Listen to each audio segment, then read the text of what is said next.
Greetings and salutations. As many of you know, the meeting tomorrow will be at the Maywood Post Office located at 415 South Fifth Avenue in Maywood, Illinois, for what's called a day of action to let it be known the U.S. mail is not for sale. To my understanding, there will be a general membership meeting this Sunday, the 23rd, same time and same place. For those of you that didn't know, the location of the meeting is the Best Western Inn in Hillside, Illinois. And the address is 4400 Frontage Road at 2:30 p.m. That said, I'm curious as to why the Day of Action activities are being held in Maywood rather than at the RPDC. I have an idea as to why, but I'll refrain from speculating on it for now. Since the last video, I have been hearing that they have actually been using the clerks they put on standby more, which is, I'm hoping, a good thing.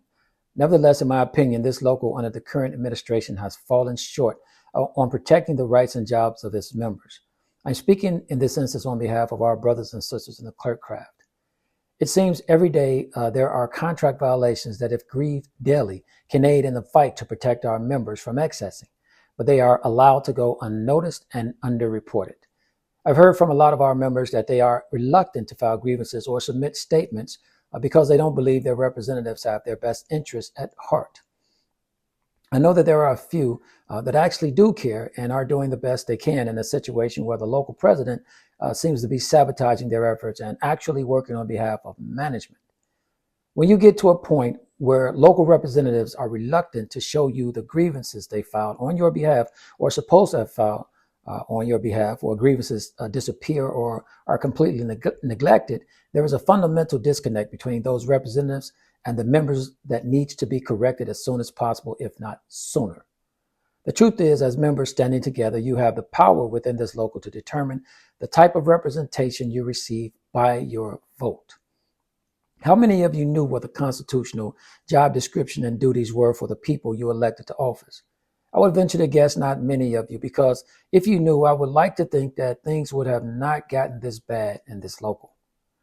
We have a referendum vote coming up to remove the general president, the general vice president, the clerk craft trustee, and the sergeant at arms from office for serious breaches of trust that can all be summed up as having failed in their fiduciary responsibilities.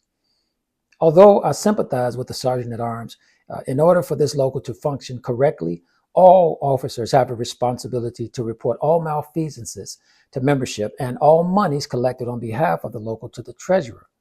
All representatives must understand and accept when they are elected to that seat, their loyalty is to the organization and to its members, not to one person or group. All have the responsibility to protect the rights and interests of the members over themselves or their friends. The representatives of a local need to understand that the office you elected them to hold should not be used as a bargaining chip for themselves or their favorites. We complain about favoritism in the USPS management, but we have the same thing happening in our local. Just look at how many stewards occupy seats in this administration in our local and receive pay from their union dues and have never filed a grievance. Annetta even appointed her daughter as a steward, and to my understanding and from the statements I've seen, she had never filed a grievance. Annetta continued to pay her even when she was off work for months. With all the challenges ahead of us, we need the right people in those seats, or we're going to lose even more of our rights and our jobs. Get involved and be heard. It's time to let go of the dead weight and be the local that other locals aspire to be a part of or be like. Peace and solidarity to you all. See you Sunday at 2:30 p.m. at the Best Western Inn in Hillside for the general membership meeting. Please plan to attend and let's demand answers. Also, I'll see you next Wednesday with the next video.